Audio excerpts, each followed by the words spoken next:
Good afternoon, and Happy New Year. Welcome to 2022. I'm Dr. James Smith Jr., and welcome back to season 3.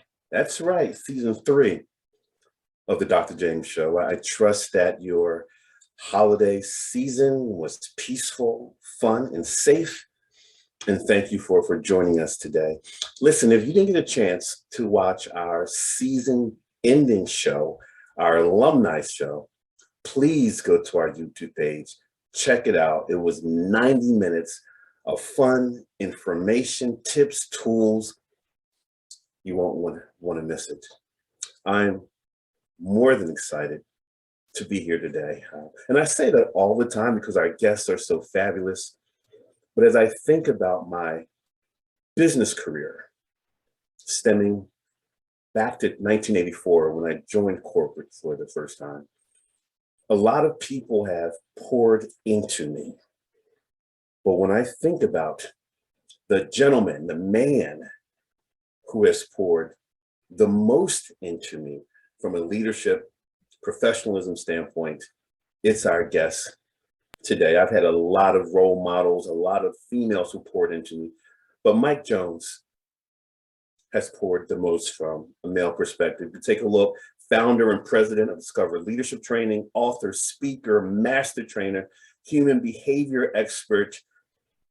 Listen, as we go through this interview today, I strongly encourage you to have something to write with, write on, or have your smartphone available, because you're going to get a ton of nuggets that will help with our theme of informational and transformational interviews. So welcome to the show, Mike Jones. Great to have you, and Happy New Year, my brother. Great Happy New Year, Jim. Good to see you, man. Thanks for the opportunity, man. I'm so absolutely psyched and just ecstatic about the opportunity to be here and be with you today. So, Mike, thank you. When I see you right away, I'm thinking, all right, I'm going to lose my voice, because every time I'm around Mike and I go through training, I lose my voice and I'm exhausted, and I walk away feeling like the rest of my life is going to be the best of my life. That's the impact you've had on me in the trainings we've had and the subsequent coaching and mentoring. So what's happening these days? Well, we are now in our 23rd year of doing this program for adults. And Jim, the program actually started some 31 years ago when I was flying helicopters and airplanes for the Houston Police Department. A lot of times when people see what I do, they think that my background has always been in psychology or human behavior, human resources. And what they come to learn is that I'm actually a commercial multi-engine instrument-rated airplane pilot, as well as a commercially rated helicopter pilot. And the last part of my career, before I started doing this full-time, I left Continental Airlines and went to work for the Houston Police Department. And I flew helicopters and airplanes for the Houston Police Department for a little over 14 years. And then when you kind of really chisel down to how in God's name did Discover Leadership come about, when I was at the police department, I started a teen program that I was working with teenagers in high school, Jim. So I'm on the police department doing this whole war on drugs thing, right? Where they got this big DARE program, which is this national program. And we're teaching kids what to say no to. Just say no to drugs, just say no to this. And I was like, whoa, stop, bro, wait a minute. Now that we got them saying no to these things, what are we going to teach them to say yes to? Because now I'm focusing on what I don't want, and I'm in this war on drugs, and I'm all consumed by all of this negative energy that's going on.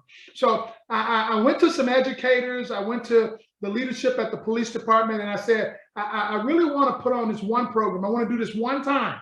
But I want to put together a group of young people, and I want to make them king and queen for the day. I want them to be the mayor, the president, the governor, well, however they want to categorize that, but I want them to be the boss. And I want us to do something that we never do. Go to the source and say, if you had a magic wand and you can make this everything that you want it to be, what would it look like? because we never asked them that. We're looking at the world from our perspective, and we go and we apply these things from our perspective, and we think that we're knocking it out of the park. They're looking at it from their perspective and kind of going like, what's up, bro? What do you want me to do with this say no to drugs thing? Okay, I'm saying no to drugs now, but now I got all this free time on my hand. What you want me to do with it? So what we did was we brought a program, Jim, that we taught them to say yes to education. I wanted to meet them where they were, and I wanted to give them an opportunity to best their best in an area where they were spending a whole lot of their time, and that was in school. So what we taught them to do, and I just finished the 2022 version of this outcome setting book, and God, I'll make it available to you and to your listeners as well. But we taught them the benefit of setting an outcome. So we put together a cohort group, and Jim, I know that you'll probably be blown away by the foundation of this, but we put together a cohort group of 10 ninth graders. It was a 4-year program, and their outcome, and all y'all got to remember this word, man. You got to write this down. Outcome, because it's so important. Their outcome was to increase their core course grades by 2 points every 6 weeks. It was a 4-year program, and the ultimate outcome was for them to complete their high school career in the top 5% of their graduating class. Now, I know there'll be some people on here, Jim, that'll be fact checking this. So let me give them a little extra information so they can go fact check. We started the program at Madison High School in Houston, Texas, with 10 kids. 4 years later, just to leave out a whole lot of the details, 4 years later, 80% of them, 8 out of 10, completed the program. They were in the top 5% of their graduating class. We had the valedictorian and the salutatorian at Madison Senior High School from this program. And all we taught them to do was to stay focused on outcome, to take small steps, get small wins, and to best their best. And we had a measurable in that their core course grades were going to either be moving in a direction that's going to get them to 5%, or it was not. So at the end of this first 4 years, the Houston Independent School District were excited about this program, as you might imagine. So they allowed us now to start the program in multiple high schools, and we increased the core group by 100%. So now there's 20 kids in the program. At the conclusion of that 4-year period of time, about 80% in every one of the schools completed the program in the top 5% of their class. And Jim, watch out, baby. We had the valedictorian in every one of those high schools. Wow. So I don't care who you are, how accomplished you are, how much paper you got on the wall. This will work for you if you allow it to, if you embrace it. Absolutely. Absolutely. You started the story by talking about being a police officer, helicopter pilot, and the picture we showed had your fellow officers, and my research said you called each other the Soul Patrol. Yeah, man. Oh, man, you didn't have to go there. Wait a minute, bro. Whoa. You should have gone now, but since you did, let me tell you. I'm there. Let me tell you what's up. So the Houston Police Department Helicopter Division had been in existence for about 25 years before I was able to go out there. As an officer, once you complete your rookie year, you can go to other specialized divisions. However, most of them will not accept an officer until he had about 10 or 15 years on the police department. They want you to get some benefit from being on the streets and working in other divisions. Well, because I went to the police department with a degree in aeronautical science and aviation and all of my pilot's licenses, I was more than qualified than anybody in the division to be there doing that. So I applied after my first year. So there had never been somebody who looked like me in that division. They did everything that they could to keep them out. So I went through everything that I possibly could to get an assignment to that division. And after about a year and a half, I was able to break through all of the barriers to get there that they put up to keep me out. So once I got there, Jim, none of them wanted to fly with me. So they brought another Black officer out there. They put us together and they started calling us the Soul Patrol. So the reason that I called the organization the Soul Patrol is because my first lesson right out of the bat when I was speaking to these young people is that negative things are going to happen to you in your life. It is up to you to transform the negative to something positive and make it work for you. Because if you allow the negative to remain a negative and to weigh you down, it is going to negatively affect how you're able to perform at whatever it is that you're doing. So the only reason that I called it Soul Patrol is because I was transforming a negative that they applied to a positive and using it as a lesson that has been a lifelong lesson for a lot of people who have come across my path. Wow. Powerful, powerful. Now, speaking of your path, we met for the first time in 08, 09 because a mutual colleague of ours, Tracy Hunt, who had, I think at the time was the vice president for HR for Coca-Cola. Coca-Cola, yes, sir. And you were doing the leadership training for that entire organization. And they were flying people to Houston, back to Philly. Yeah. At some point, she said the budget wasn't there. So she was looking to do something local. And I said, I do leadership training.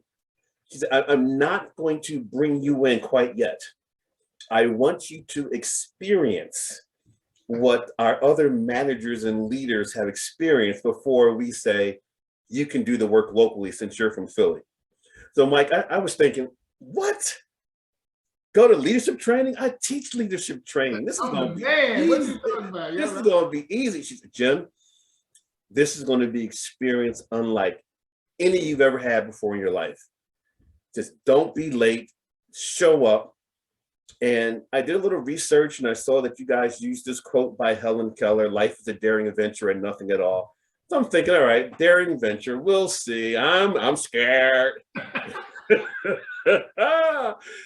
Mike got off that plane, got to the hotel, and the first thing I heard was, Mr. Smith, it's about time you got here.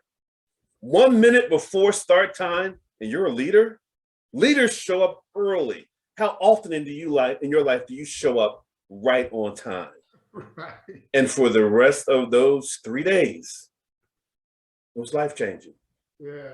Is what you got. Take me back to how the name evolved, Discover Leadership Training. Please give us the website so we can throw that in the chat room. And if you guys have any questions or comments, please feel free. But take us back to the evolution of Discover Leadership Training, as well as Cougar Ranch, where a lot of the training is being held.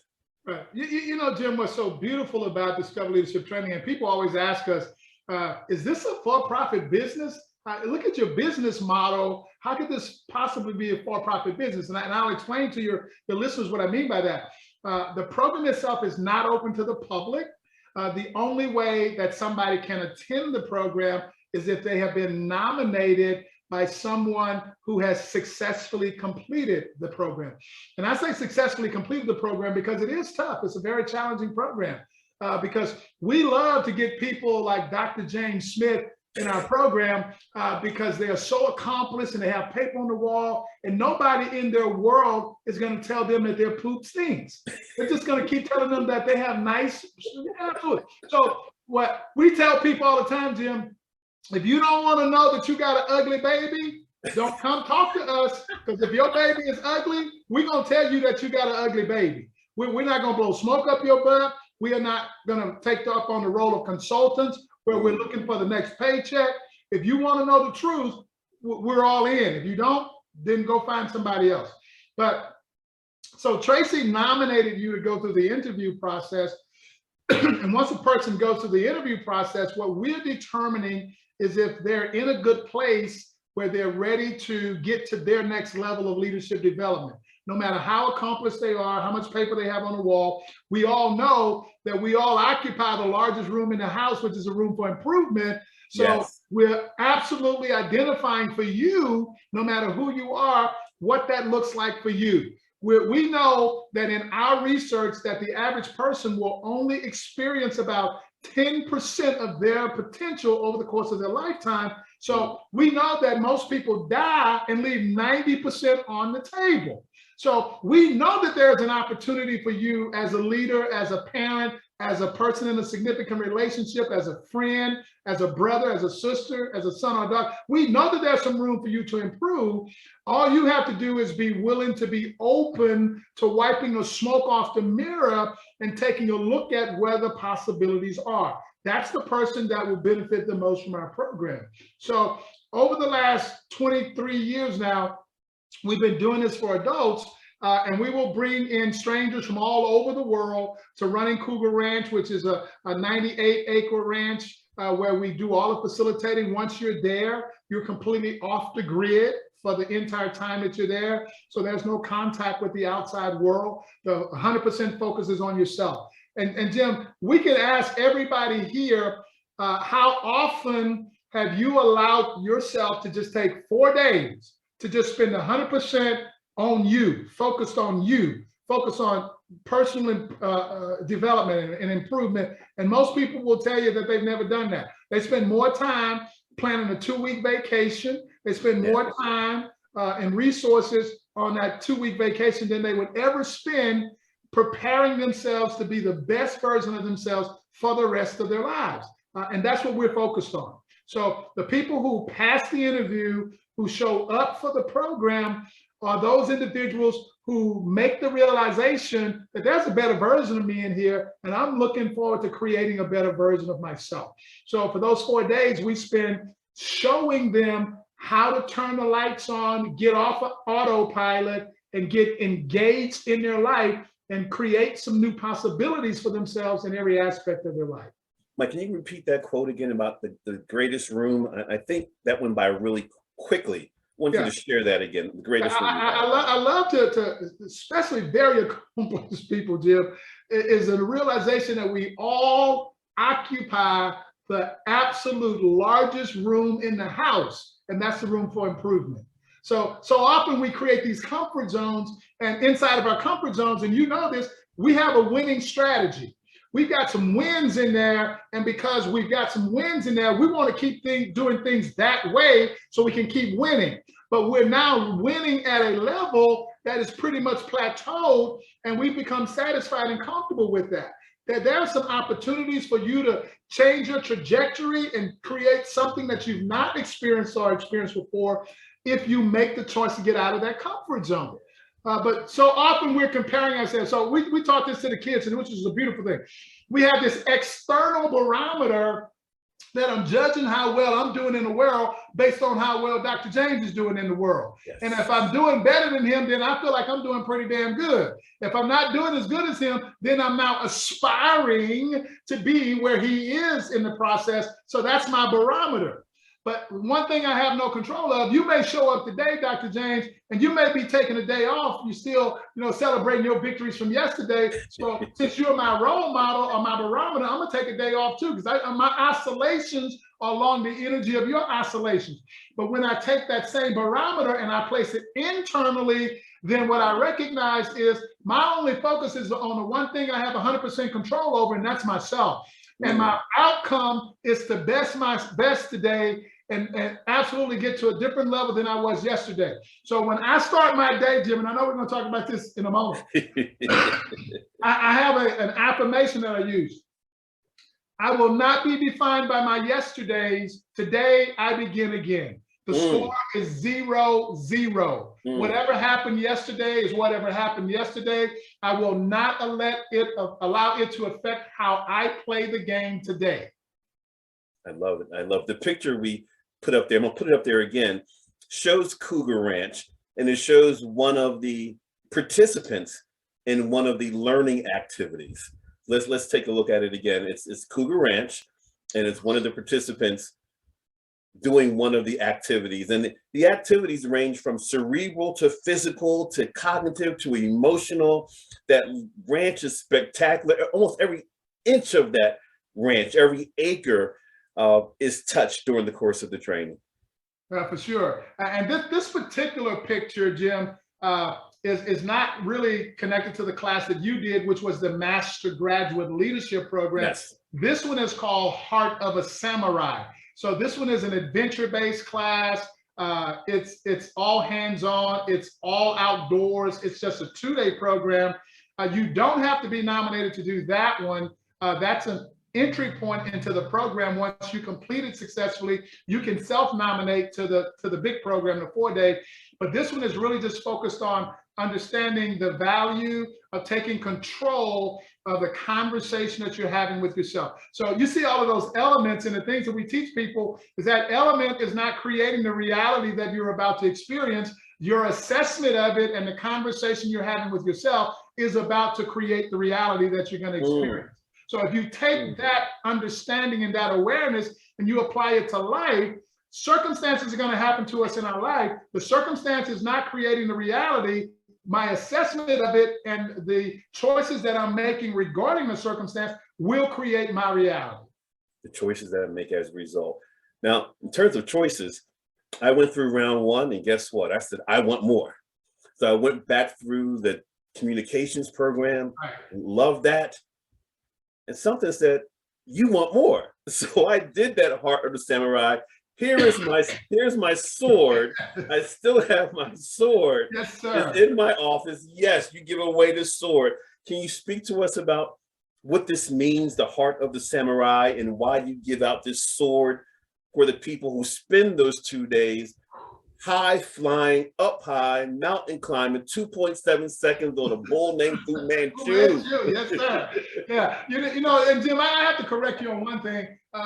If you got that sword, we did not give that to you, bro. You earned that sword. Anybody who comes to any of our programs, you know this. They have one of two different types of certificates that they receive. They receive a certificate of achievement, or they receive a certificate of attendance. So if you just show up and you're not willing to do what Mr. Will Rogers said, go out on those skinny branches and go for that real sweet fruit, if you're unwilling to take the risk of getting out of that little comfort zone that you have, we give you the appropriate certificate, and it's a certificate of attendance. You attended the program, however, you didn't engage to the point that you really grew, that when you go home and show that sword, people are gonna wanna know, hey bro, where you been, what you do? Now, if you go home with that sword and you're the same Jim that showed up on day one, they're not gonna be interested in knowing more about what that's about. Sure. So that katana is the certificate of achievement from the Heart of the Samurai program. And it is an incredible, it's my favorite. Because we get a chance, I love to be outside, I love physical activity. And we're climbing up in the trees and we're giving people opportunities to really get to know themselves. Because the entire program is really getting to understand yourself better so that you can understand others better, which will allow you to build a better relationship. And the better you get to understand yourself, the more empathy you're going to have for other people, and the more opportunities you're going to have to meet them where they are, rather than always requiring them to do it the way you do it from your perspective. That is so hot. That's so hot. I remember doing that, number one, because I'm afraid of heights. And I saw some of the things that you were going to have us do. I remember one time feigning to have a pulled hamstring, saying, time out, time out. And you said, there's ice over there. Get your ice and get over here. Let's go, baby. Let's go. Let's do it. There's a question in the chat room that says, what would you say are 3 key features of Discover Leadership Training or the Discover Leadership Experience?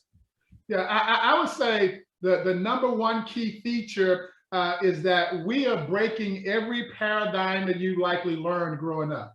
We push up against everything that you've been taught by another human being. And in doing so, we already create some new possibilities for you, because quite often, because of how we store things in our subconscious, however one way we learned it is the only perspective that we will look at something. So quite often, if we had a negative experience or we learned something in a negative context, the only lens that we view it through is a negative context. But the awareness is there are 86,400 seconds in every day, and both positive and negative exist in every last one of them. So if I learn something or experience something in a negative context, it also has a positive context. And this is why I know this to be true, Jim. I can throw some science on that for you. If I am assessing something as positive, it's because I'm comparing it to something that is negative. Negative and positive cannot be assessed without a comparison to something else. So if I'm assessing something as negative, it's because I'm comparing it to something that is positive that would have been more beneficial to me in the context of my assessment. So they are not polar opposites, they're one. One of them cannot exist without the other. So the one paradigm that gets busted as a participant in one of our programs is an understanding that everything that is happening in this universe is really a conspiracy, but the conspiracy is for my success, not my failure. My assessment may be of it in a negative way, because of how I've learned things, but it is not the reality of what the universe is presenting to me. The opportunity is for my success, not my failure. I've just got to reframe it and change my approach so I can change my results. I would say another unique benefit of Discover Leadership Training is that it is so experiential that when you leave there, you don't have to go check a textbook to see the accuracy of it. You just had an experience and you know that that was some real stuff there. There's will not be a question in your mind as it relates to the authenticity of the experience that you just had. And one of the biggest— Mike, you're the reason why in my training now, people are like, where are the slides? Where are the handouts? You'll get all that stuff. I want to give you the experience. You're the reason why. Absolutely. Beautiful. I love that, man. Thank you for that.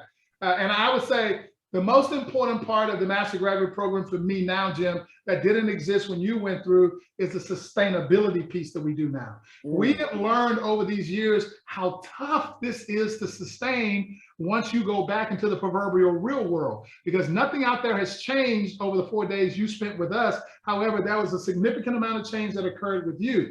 So taking it now back into the real world and applying it in such a way that it can now benefit you and others, creating those win-wins in the relationship, is what we're really good at doing now. And I'm so grateful to God for that piece, because it is the piece that is the most significant now, in that we can now track how many people over a course of time that are truly being able to sustain this. That's awesome. Sustainability. I think many of the people who participate don't read through all the notes, because in the notes you do say, we're going to power down, no self, nothing with the community. So they come there, and then at some point you said, all right, give them up. And they're looking at like, what? Like, no, you don't, the world is foreign to you right now. Your reality for the next 4 days is with us. And I remember seeing the faces of quite a few people being frustrated, realizing that, oh, they're about to discover leadership through this experience. I'm going to share a few quotes with you. They're your quotes, and I want you to speak to them. The first one is one that I got from round one with you in one of your earlier books. It speaks to personal responsibility and personal accountability. And I want to read the entire quote and get your take on it. Okay. It says, life is not what you've been taught, it's what you believe. It's not what you've experienced, it's the choices you've made as a result. It's not about what happened to you, it's about how you remembered it. It's not what challenges have come your way, it's what you've seen as challenging. It's not what has appeared on your path, it is what you've accepted. Ladies and gentlemen, when we accept personal responsibility for our lives, everything is possible. Mike Jones, speak to that, sir. Wow, man. I mean, that just moved me inside. I haven't seen that in a while, man. But I tell you, when I wrote that, Jim, it was because I had gotten to a point in my life where I could see the whole picture. I wasn't just looking at one perspective. So I want to break it down this way, Jim, and I hope that this is okay. Break it down, break it down. And the way we teach human beings to understand themselves better, we use a couple of personal profiles that makes it really clear to them.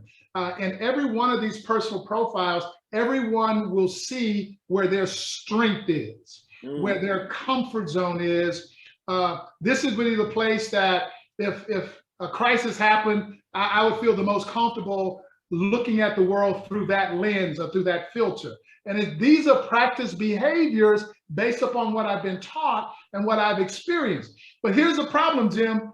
Most of us who have not learned the truth that is applied in this message that you have on the board now think this is just who I am. And it is not the truth. This is who you have chosen to be again and again and again. And you created this person who has this view of the world based on what you've been taught by other human beings. It's your truth and their truth. However, Jim, you got to get this, baby. It's not the truth. It's your truth and it's their truth, but it's not the truth. The only way for me and you to know the truth is we have to have an agreement to a specific outcome that is going to allow us to synergistically work together, looking at it from the same perspective. In my relationships, and I know somebody on here is going to benefit from this, Jim. In my relationships, if I am approaching the relationship from my perspective and my partner is approaching it from their perspective, what I'm going to be doing is I'm going to be right fighting, RIGHT, right fighting to defend what I see. He or she is going to be right fighting to defend what they see. That is what we call conflict in the relationship. The only reason that conflict exists in the relationship is because we have two different perspectives and we're both right fighting to defend our perspective. Now, here's something that we got to get out here, Jim. Gotta catch it. Very few facts in the world, but there's a whole lot of interpretations and perceptions. The problem with the way that I manage my life, with my people in my life, I treat my interpretation of the facts as if they are the facts. And then I go to battle and I right fight to defend them. And something all about the map and the territory, right? Absolutely. Yeah. So you know, all the things that we've learned has created our own personal map.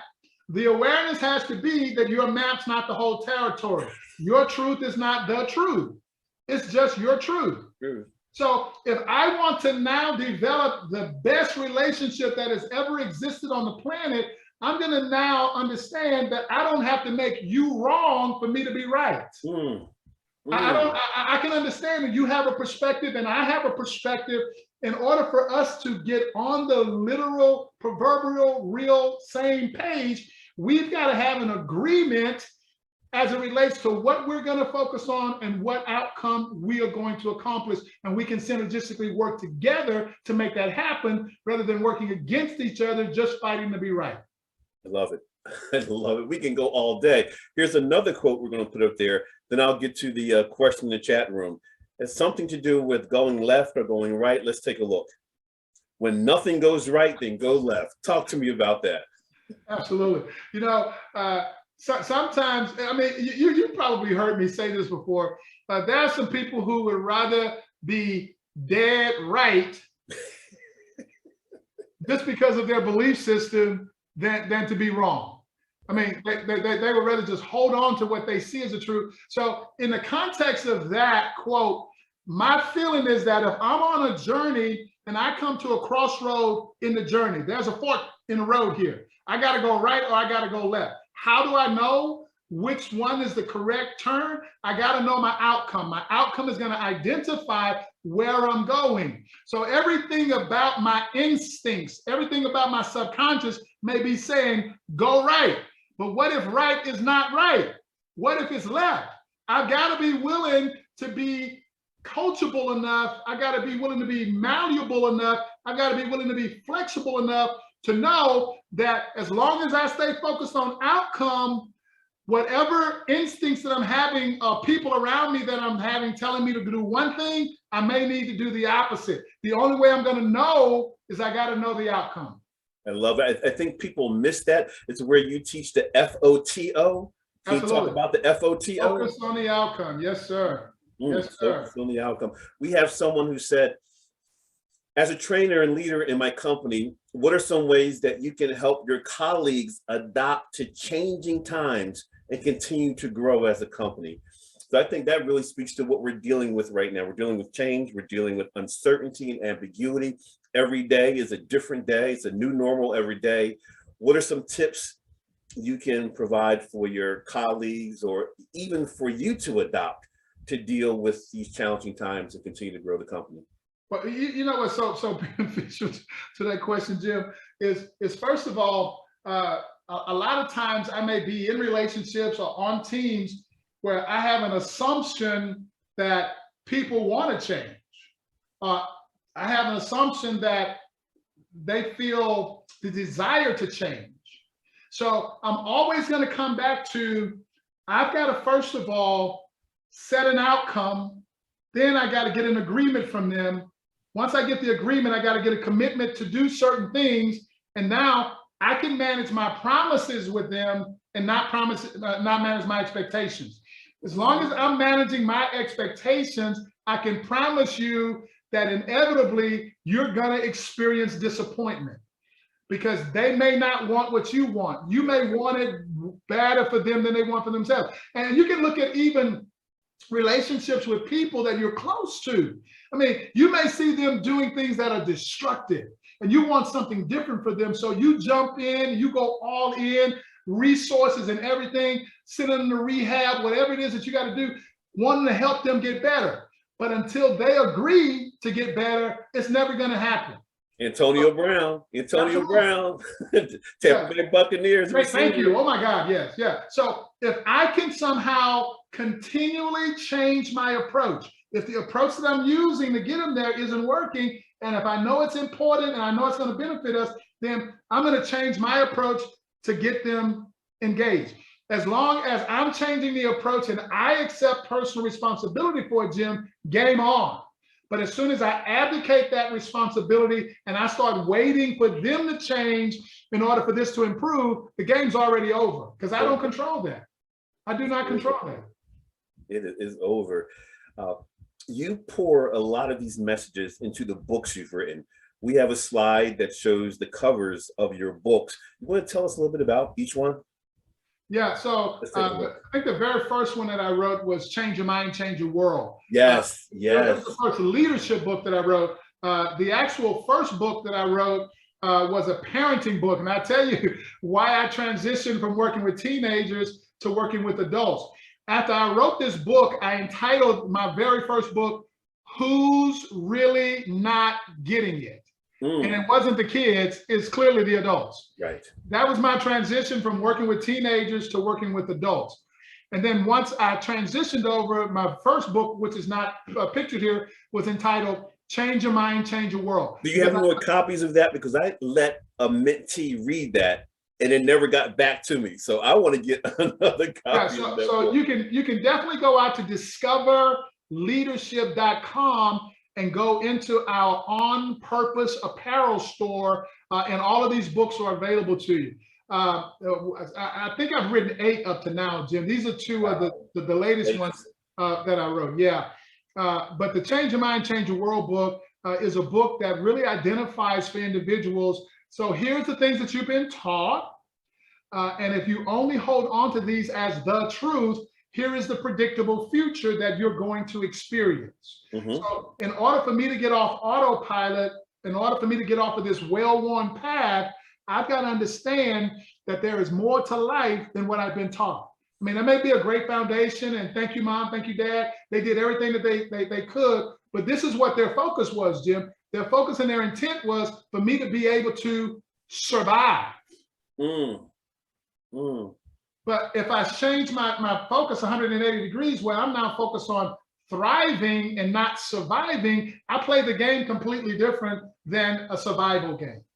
And there's a ton of us who live in that world called survival. For sure. And you know, Jim, if you just look at people and talk to them, there are so many people running from pain than running to gain. They're running from what they don't want rather than running to what they do want. It's a completely different life experience altogether. It is. And when you go through the training and you read the books, you're there, you're feeling it. Look out, world. And then after a period of time, it's back to life, back to your reality. You gotta live with this. You have to live what you give. That's why I love the whole sustainability component to it. And I think those books, Win in the Moment and Unreasonable Possibilities, you always say that, unreasonable possibilities. You're getting people to live differently and think differently, perform differently. Yeah, and you know, Unreasonable Possibilities is a good example of what we were talking about earlier, Jim. You know, we've learned words and we've had experiences that have negative frames around them. So if most people heard the word unreasonable, they have a negative frame around it, so they would never see that from a positive perspective. But it is so possible for me to be unreasonably supportive of my partner. And unreasonable would then go beyond what the norm was that she or he has ever expected. It's so possible for me to be unreasonably engaged in this meeting that we have now, because there are people who have what they refer to as realistic, that anything above that, I mean, they can't even see it. But I tell people all the time, Jim, when you have identified for yourself what you think is unrealistic, the only thing that you've really identified is your capacity to believe beyond what you believe. That's it. Love this. Love this. Impossible is nothing, brother. And my life, 61 years on this earth, has lived that to be true, not just written it in a book. Sure. I want to show folks the impact you have on others, because if people go through the training and stay in contact with you, you have something that's called come back on team. Yeah. And when you come back on team, you help with the experience. And I did that as well. Now, what I didn't realize was once you're on team, you're still learning. So it's not you just doing the teaching, you're still putting us through the experience. And I didn't anticipate that. But I want to show a video of you introducing some of the folks who come back to work on team, so everyone could see how fired up you are when you're participating in the Discover Leadership Experience. Let's take a look. Hey, y'all, good morning and welcome to this Thursday morning edition of Mornings with Mike. We're out at Running Cougar Ranch, getting ready for team. Yeah, that's Mr. Brown. Getting ready for team 261. If you are a graduate of the program, we're certainly going to ask that you support these folks this weekend, because you know how tough this weekend is going to be for them. So just want to kind of introduce y'all to the team this morning. That is Mr. Ben Burke. He's on team, first timer. Hey, David Keller. Over here is Mr. Lane Griffin. Lane's on team for the first time. And over here in the corner is Miss Emily Burke, also first time on teamer. Supporting this class is these two assistant trainers. We're hoping that they get together this weekend. And over here is Mr. Brown. Hey, Patricia Davis, Rick Cope, Kelly Roberts, good to see y'all. Michael Dinsmore. What gets into people when they get there? You know, Jim, just coming back down the driveway at Running Cougar Ranch, man, just kind of gets people back there, which is a beautiful thing. And the on-team experience, as you probably found out as well, is a completely different learning experience, because, you know, quite often when people are going through breakthrough moments, they stop in that moment. They're processing, they're learning something, they're applying it in their mind, mental reps, and then, but the class doesn't stop. We keep going. Yeah. So you come back out on team, and the first question people ask is, did we do that? Yep, we did. Now we know where your breakthrough moment happened, because that's when you stopped listening and learning, and you were processing through something that just kicked your butt. So they kicked it. I want to show another video. This is, again, on team, one of your disciples reading some of your prose to get ready for the experience. Let's take a look at this team member reading. Hey, good morning, and welcome to Mornings with Mike. We're out at Running Cougar Ranch this Thursday morning, getting ready for Team 260, the Master Graduate Team 260 to show up. Woo! And just wanted to introduce you all to the team that's going to be out here leading them through this process this weekend. You know, first thing we do every morning is we read the thought of the day. So there's Debbie, and she's going to read the thought of the day for y'all. So let's do that real quick. Good morning. Today's October 14th. Self-worth cannot be verified by others. You are worthy because you say that it is so. Energy and action follow thought. You create the reality that you operate in based on the conversation that you're having with yourself. If you give more value to what others think about you, then you are waiting on the sidelines for their approval, for their assessment, and for their permission to live your life. There is no individual on this earth that can give you self-worth. It will only come from you. I am positive. Hey, what a powerful message.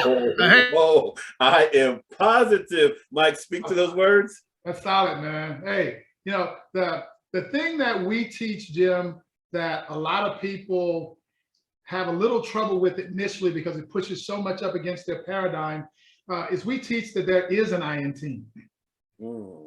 The awareness is you absolutely matter, you count, you're going to affect the outcome in every one of your relationships, either positively negatively. So it's not a conversation about being selfish. It's a conversation about being a powerful self that says that if I am a role model to the people in my life for what a self-confident person is, then that's a gift that I have to give to them. I can't give them that gift unless I choose it for myself. I can't teach them what it means to be an enthusiastic person who is living their life on purpose if I have not chosen that for myself. Wow. So that I stands for individual autonomous being who is out there making it happen for themselves. And now they possess the gift to now take that I and make it interdependent, which means that now I can give you the gift and bring you into this authentically because I can't give you something that I don't have. What recognitions have this experiential training garnered over the years? Oh man, so blessed by God, Jim. So blessed by God. When I was at the police department doing this for teenagers, we ultimately, in the 6 or 7 years that I got to do it at the police department, it turned into a national program. It was presented to a little over 4 million teenagers in high schools all across the country. And with that opportunity, we had the chance to be featured on Good Morning America, on all of the national TV programs. Bill Clinton came to town and spent some time with us and highly publicized our program. President George Bush, number 41, was a staunch supporter of the program financially and resource-wise. I think we have a picture of you and the former President Bush and the missus. Let's take a look at that picture of Mike Jones and former President Bush and the missus. And you know what, Jim? I can tell you this with certainty, and he knew it as well. God rest his soul. I never supported his politics at the time in my life. But when this man came into my life after he was out of office and he moved back to Houston, I can tell you he became one of my best friends, man. I ate meals at his house. My children got to go to his house. He supported my program in ways that I cannot even tell you, financially and with resources that allowed us to be able to take it nationally and present it in cities all over the country for about 3 or 4 years straight when I was deciding to do that. But yeah, he was an absolute jewel to me, man, and a big positive in my life during the time that he worked with us in that program. So the recognitions continue to pour in, correct? It was great, man. I was named Officer of the Year before I left the police department 5 times.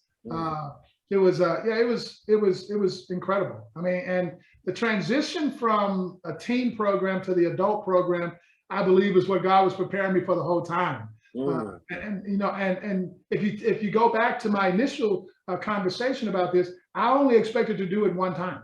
I went into one school, wanted to prove my point and do this one time that we were approaching this thing wrong. We needed to be telling them what to say yes to rather than to say no to. We want them to focus on what they want, not rather than what they don't want. And it all made sense to me at the time.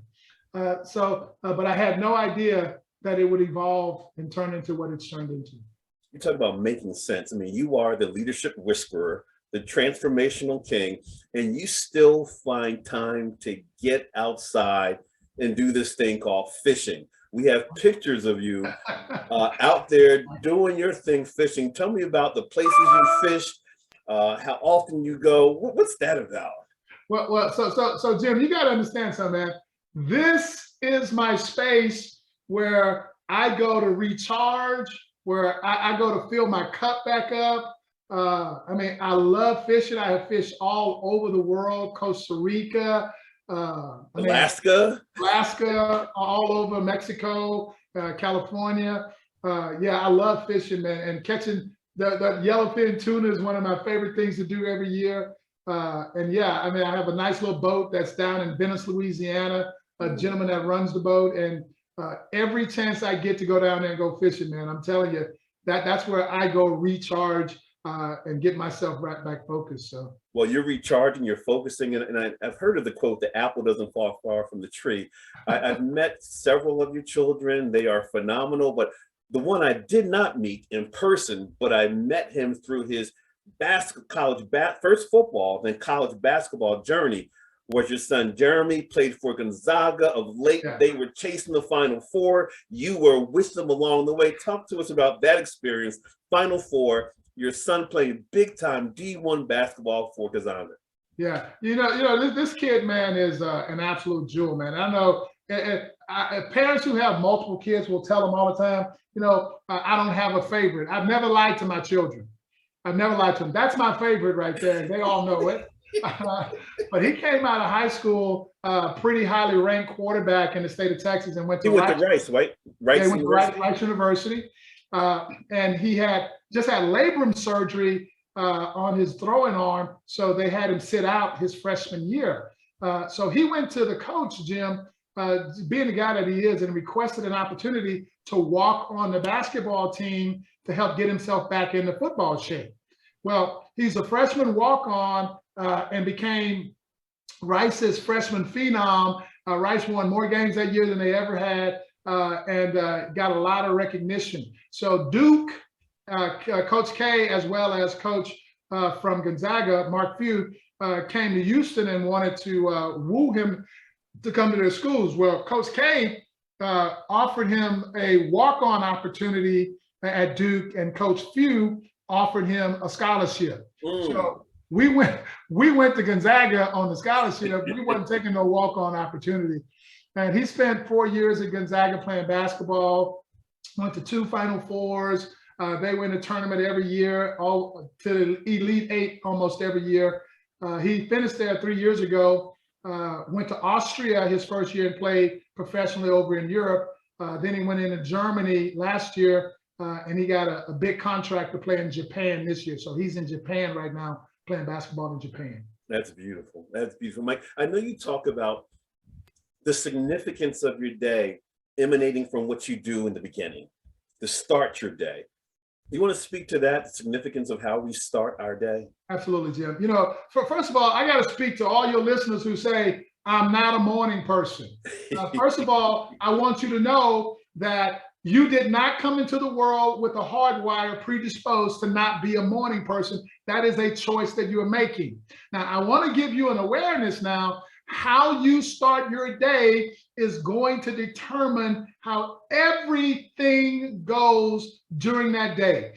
You will get an opportunity at the end of the day to have an optimal experience, or you're going to get a sum total, SUMTOTAL. So if you want the opportunity for a optimal day, you got to take a look at the way that you're starting your day. It is a learned behavior. So watch this real quick, Jim. If I am one of those people who in the morning, the first thing that I do is I push the snooze button, I want to make you aware that you are in a negative conversation with yourself. When you push that snooze button, it is no thank you. You just said no thank you to this day. And those of y'all that are multiple snooze button hitters, think about this. No thank you, no thank you, no thank you, no thank you. So look at all of the negative energy that you have created around yourself, and you haven't even gotten out of the bed yet. So let's say I finally get up, and the first thing that I do is I turn on the morning news, or I go get the newspaper, or I read a news feed in my phone. That's going to be another negative log on the fire to start my day, because there is not going to be anything positive there to start your day. So I always suggest to people, first of all, take the alarm clock, move it across the room. So why did I do that, Mike Jones? It's because the commitment that I'm making is that when I get up, I'm going to be up. I am going to celebrate this day. I am not going to say no thank you to this day. I'm going to say thank you, and I'm going to be grateful. I'm going to get my butt up. The second thing that I'm going to do when I get up is I'm going to read something positive. So, Jim, we put together a 365 positive message book that Debbie was reading out of that has 365 positive messages to start your day. Put it right by your bed, get up in the morning, read that positive message. So now you've created this positive aura around you. And what I'm going to promise you, and you are more than welcome to call me. My number is 832-489-2936. I am promising you that you are going to experience some positive, unintended consequences from changing the way you start your day, how you approach things. And the other thing that I would encourage you to do every day, Jim, is find a way to catch people doing things right rather than always catching them doing things wrong. What you focus on is going to expand for you. So if you only focus on what's going wrong in the world, what's going wrong in your relationships, what's going wrong with your children, everything is going to expand in that same way. So you're going to see more of what's going wrong. You're going to experience more of the negativity. So if you want something different in your life and you want things to change, you got to change the way you're looking at it. If you change the way you're looking at it, you will change the way things are appearing to you. And I got to say this, Jim. So some of us start our day and we have a bad 5 minutes and we milk it all day and call it a bad day. Yes, we do. And so I'm just saying, stop it. I mean, if it was a bad 5 minutes, deal with the bad 5 minutes. Score goes back to 0-0 and go live your day and put that in your rearview mirror and move on. Rather than taking that negativity through the rest of your relationship, pissing everybody else off in the house before you leave, getting to work all pissy and pissing everybody off when you get there. I mean, it's just not necessary. Mike, I saw a quote on Facebook, not a quote, it was an update, someone's status update on Facebook, and they said, what a way to start the year. I'm in the hospital. What a 2022. I'm like, wow, that person's done already. Yeah. The year shot. Yeah. Year shot. Now, Mike, you run the incredible Discover Leadership. You do it at Cougar Ranch. You travel around the world doing it. You're the fisherman. You take care of your children. But of late, over the last few years, something else came into your life. And I think we have a picture that speaks to that. And I'd like for you to talk to us about this other aspect of your life that plays a role in bringing you to the person that you've always been. Let's take a look at you and the missus. Yeah. Let's take a look. Man, what a smoking hot chick, boy. Man, yeah, bro. Jim, it took me a long time. I was single for about 19 years before I married this woman, man. And oh my God, what a godsend. I mean, she has been my rock and just stood by my side and just made life a very special thing, man. So yeah, grateful for this woman. And I can guarantee you, I wish this for everybody. I absolutely do, man. Yeah.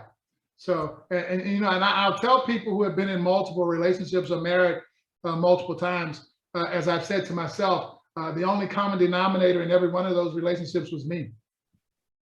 So I don't know that those other ones couldn't have been as good as this one because I wasn't as good as I was when I got to her. But I was ready for it when she came along, and I'm grateful to God that He sent that one that it made it even more special, man. So yeah, thank you for putting her out there, man. Absolutely. Yeah. So just speaking to our viewers, our interview is winding down. We've spent 50+ minutes together.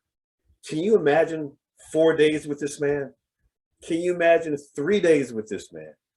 Can you imagine 3 separate training experiences, the 3 that I've had? And I began the interview by saying, from a pouring into me standpoint, that Mike Jones has poured more into me professionally from a male standpoint than anyone else in my life. I hope that you can see why. Mike, we conclude every show with our guests providing a mini MINI keynote. I know you do keynote speaking, graduation speaking. You even had a keynote event that you couldn't get to that you gave to me that I did. I remember that was in Vegas. But there you go, speaking up and around, doing you. I'm going to ask you to give us 30 seconds of your best Mike Jones information relative to either having phenomenal 2022, taking responsibility and accountability, working on or focusing on our TAN, take action now. You are the inventor of the TAN quote. Please give us 30 seconds, lean into the mic so we get a close up, lean in, and give us some of your best Jones-ism. So Jim, first of all, I've got to say thank you to you and your team, man. This is a quality show, man. And I hope that individuals will continue to support it. You're doing a phenomenal job.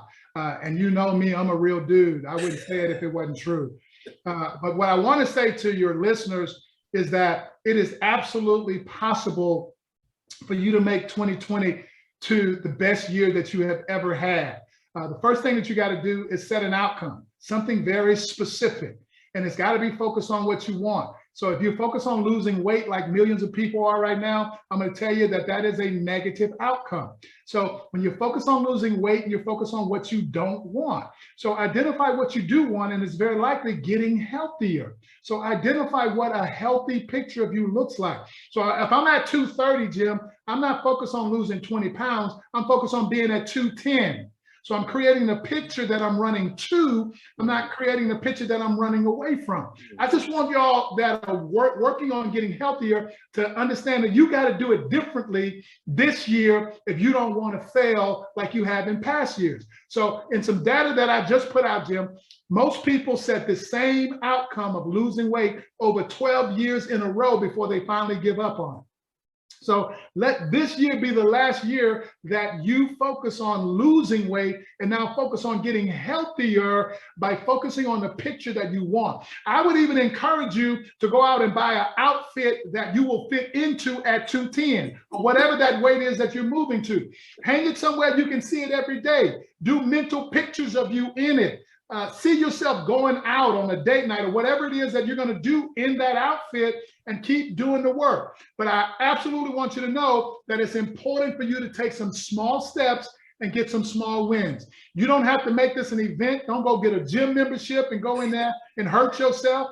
I mean, if you just do 10 push-ups today, then that's fine. Do 15 tomorrow. Take some small steps, get some small wins, and before you know it, you're going to be at that outcome and it will be sustainable rather than an event. So I'm absolutely encouraging you to do something different this year than you did last year. Do it. I love it.